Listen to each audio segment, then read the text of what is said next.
Pessoal, boa tarde. Olha, eu tô com a sala aberta já, por enquanto não chegou ninguém.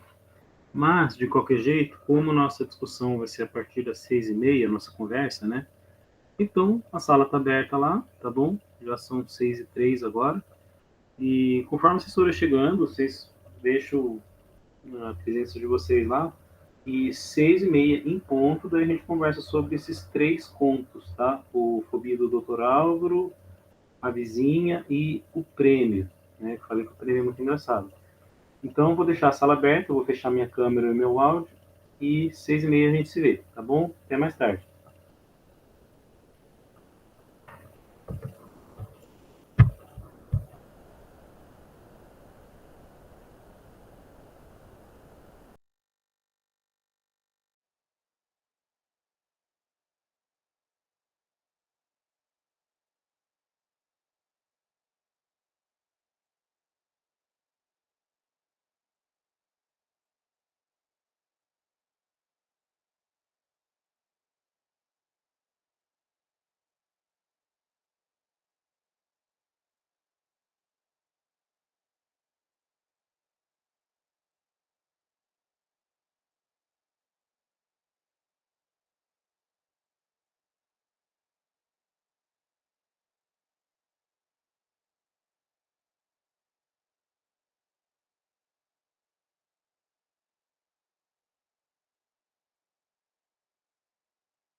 E aí, pessoal, boa tarde, já meio boa noite, na verdade, né? Voltamos aqui para comentar esses pontos do Fábio. Bom, semana passada a gente leu e comentou. A gente comentou que já tinha lido da professora Elei, né? Elei é mestra, O Ladrão da Direita e Juninho. E a gente também leu O Retrato Doente, né? Que era bem engraçadinho. E Sufoco. Ah, a gente leu uma porrada de Sufoco, aquele do mercado lá. Vocês conseguiram terminar de ler pelo menos um desses contos para hoje? Maria Luísa. O Fobia do Dr. Álvaro, ou A Vizinha, ou qualquer outro. O Prêmio. Vocês chegaram a ler, gostaram? O que vocês acharam? Quais foram as impressões de vocês? Estou dando uma comentada, né? Esse A Fobia do Dr. Álvaro, ele é bem parecido, ele vai no mesmo estilo de humor, de comicidade, né? de situação absurda, daquele da doida lá que estava pintando agasalho no marido, né? Que é o Retrato Doente. Então é um sujeito que era hipocondríaco, já era hipocondríaco, né? Porque na infância ele teve uma virose e daí ele não pôde ir num passeio lá no Simba Safari, um paulistano de nascença, no zoológico, na verdade não era o Simba Safari, o zoológico. Aí ele ficou traumatizado com aquilo e pegou fobia de vírus. Foi crescendo, sempre com problema. Aí quando ele ouvia falar de algum surto de vírus em algum lugar do mundo, ele ficava doente. Aos 14 anos ele ficou sabendo do surto de ebola na África, ele achou que ele ia pegar ebola e ficou, né, teve que fazer terapia com o Dr. Sibyl, né? Muito engraçado isso. E daí foi descobrindo e tal. E foi aquele cara meio problemático, meio bundão, assim, a vida toda. Vira advogado, né? Casa com o assistente dele. E em pouco tempo ela que já começa a mandar em tudo na casa, porque ele já tinha aquela natureza meio submissa por natureza, né? Meio frouxo. E daí vai, na lua de mel o cara estraga tudo, porque tem uma virose no navio, um surto lá de diarreia, ele fica trancado no quarto, não aproveita nada. Aí vai indo, aí chegamos a 2020 e acontece a pandemia. E da pandemia o cara surta, né? Surta, começa a ficar mandando mensagem pro amigo dele de infância lá que era cientista, né, virologista. E o cara inicialmente, não, tá tranquilo, não é nada demais, tal. Aí a mídia começa a bombardear, porque morreu não sei quantos, morreu não sei quantos, morreu não sei. Aí ele começa a surtar, ele surta a ponto de ficar trancado em casa, de máscara, com várias máscaras, isolado de tudo, dorme separado da mulher, né? A mulher num quarto, ele no outro, aquela coisa assim meio doentia, o cara nem toma banho direito, dispensa empregada, não quer saber de. Ele fica doido, maluco, vivendo lá, isolado, né? E daí ele vai desenvolvendo, vamos dizer, se aprofundando a amizade com esse amigo, né? E o amigo chama Alarico, e é de propósito, né? Que é o trocadilho de talarico, porque quem lê o conto viu o que aconteceu, né? Chama um amigo para jantar em casa, começa a pagar uma grana preta pro sujeito, para ele, para ser o consultor dele, para manter ele informado sobre o andamento da pandemia, do vírus e tal. A mulher que estava ali, né, sendo jogada de lado, e não estava dando mais bola para ela. O sujeito era meio sem vergonha, vai lá, dá umas cantadas nela e tal. Acho que é ela que, inclusive, começa a dar umas cantadas nele lá por baixo da mesa, com o pezinho, né? E acaba tendo o caso os dois, e o doidão trancado no seu quarto. Deixa eu passar a moto aqui. Até que ele descobre o que está acontecendo. Só que o final, o que tem de cômico nesse final, assim? Porque antes dele se jogar pela janela do apartamento, ele fala, ele fala assim, eu não acredito que você fez isso comigo, né? Você não podia ter feito isso comigo. Ele não fala isso para a esposa. Ele fala pro talarico, pro polarico, porque ele desenvolveu uma obsessão tão doentia com o vírus que ele se apaixonou pelo cientista virologista. Então, assim, a paixão da vida dele era o cara que ficava ali dando informações para ele, fazendo projeções e não sei o quê. Então aí que tá a graça, né? cômico, assim, o ridículo da situação. Porque quando a gente fala de comédia, a comédia explora o ridículo do ser humano.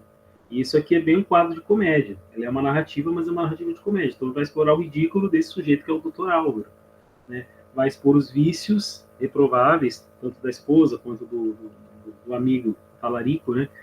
E as loucuras do próprio Álvaro. Então vai expondo o ridículo dessa situação, né? Que é levado até o limite. Então o cara pega, se joga, você não tinha o direito de fazer isso comigo. Mas ele não fala para a esposa, ele não estava nem aí para ela. Ele estava apaixonado pelo cara, porque ele era um virologista que estava mantendo ele tranquilo. Então é meio aquilo que a gente fala do patético do ridículo, né, da comédia. E os outros dois contos, e o Fábio ele transita entre o leve, o engraçado e o pesado, né?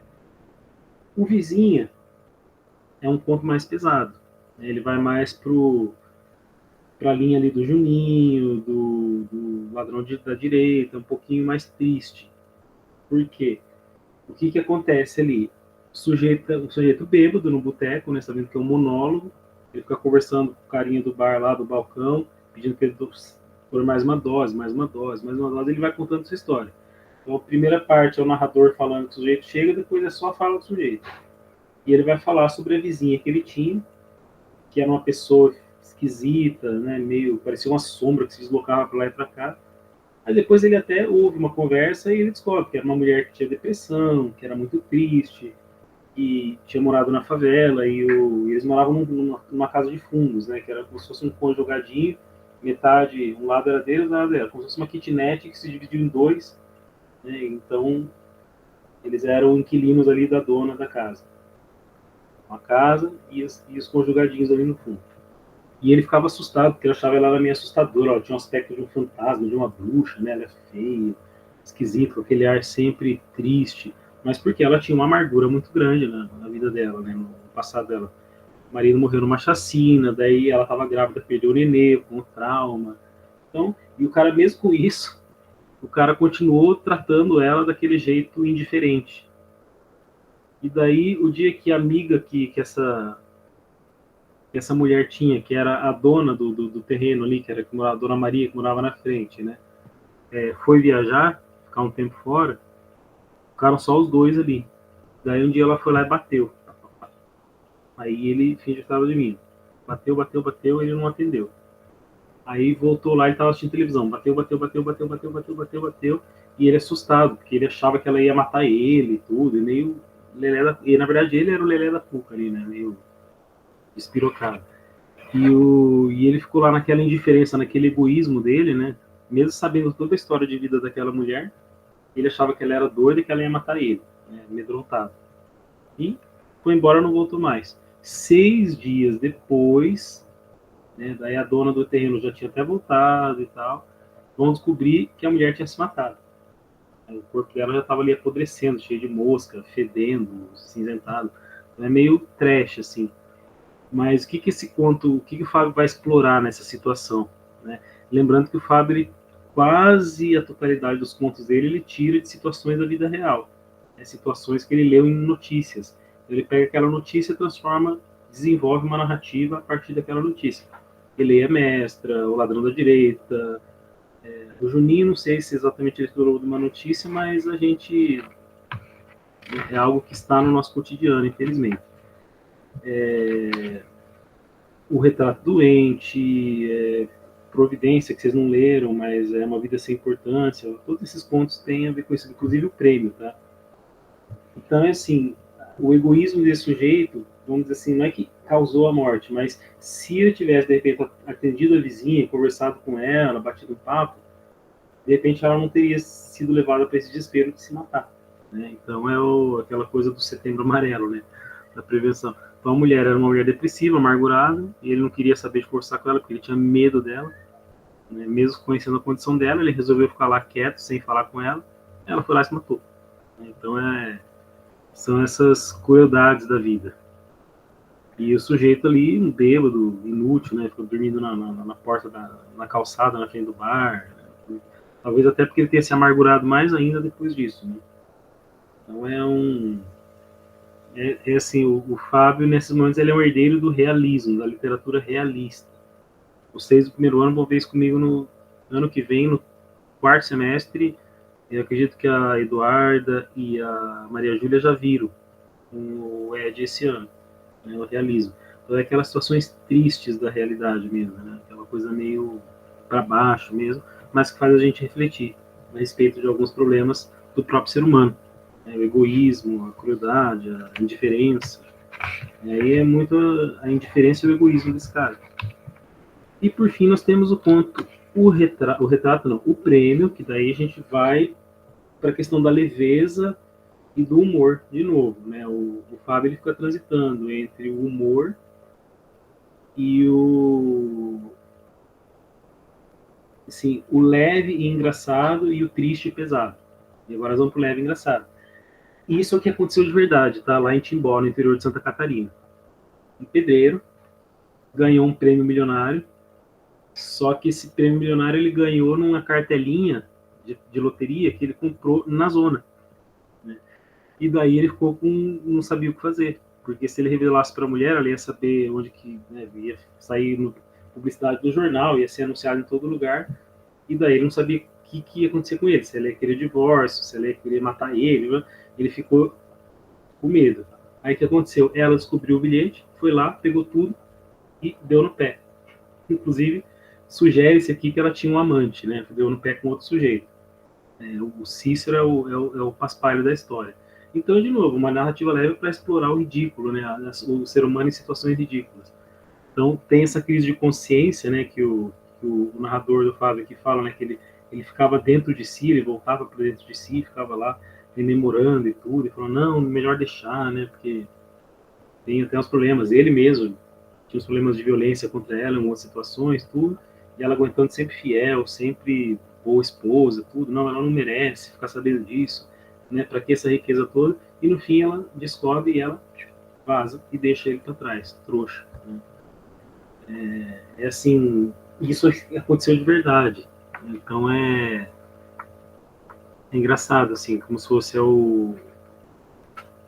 a punição merecida que ele teve, né? Vamos dizer assim.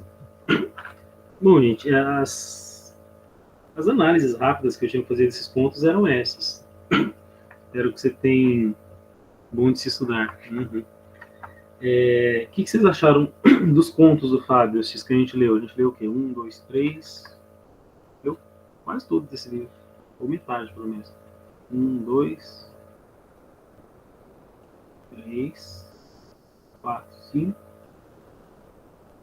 seis. Um sufoco, que é o da atendente do mercado lá.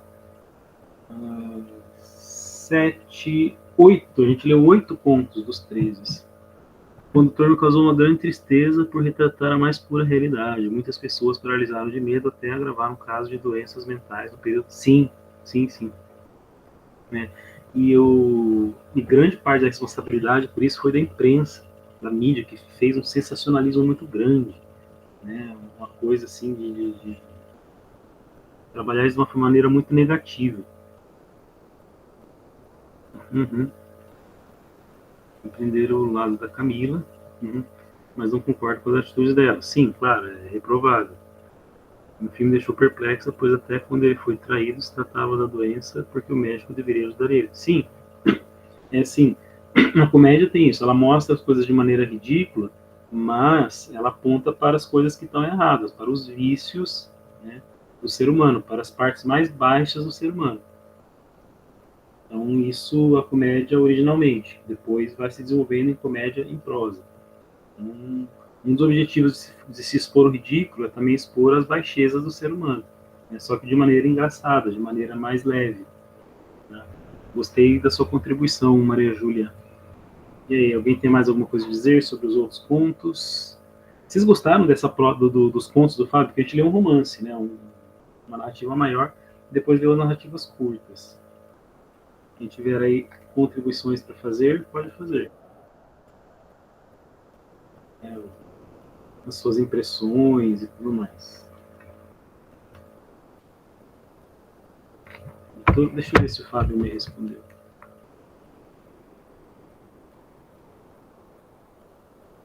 Nem leu a mensagem. Leu, mas não respondeu. Vamos ver.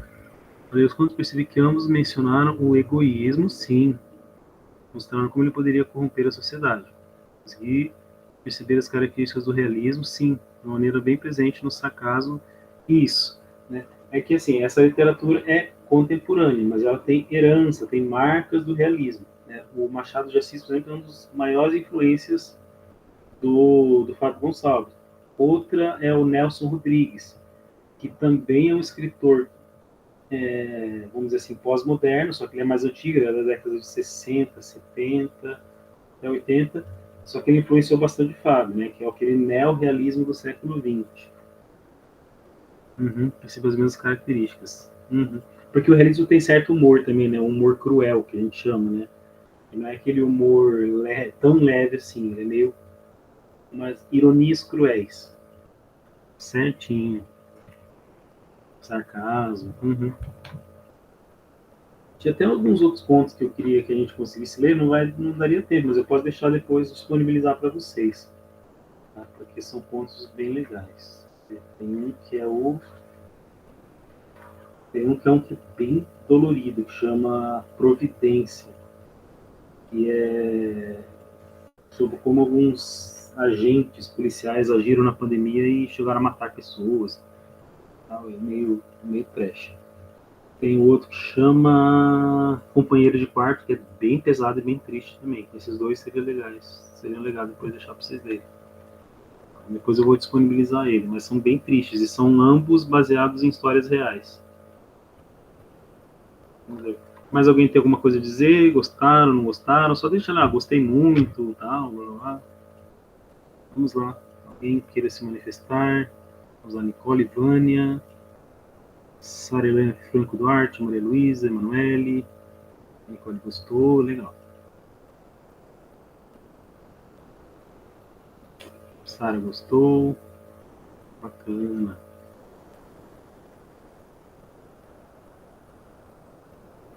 Ok.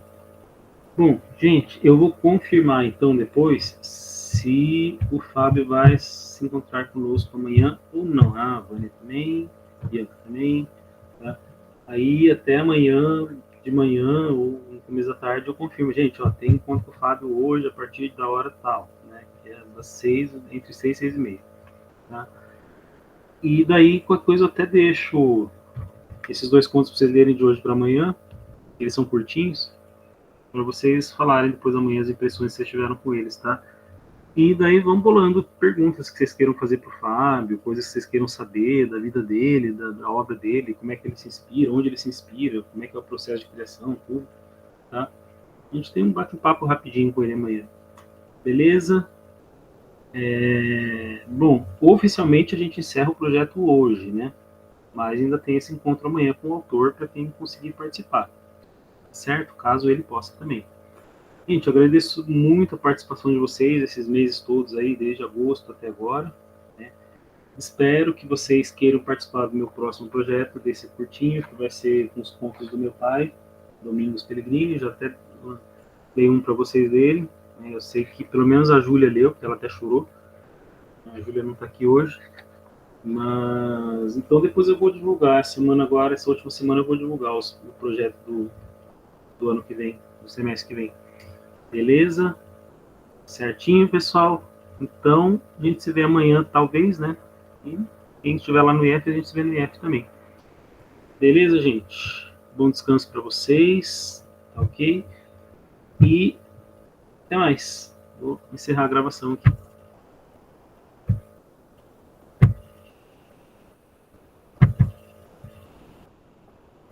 Boa noite.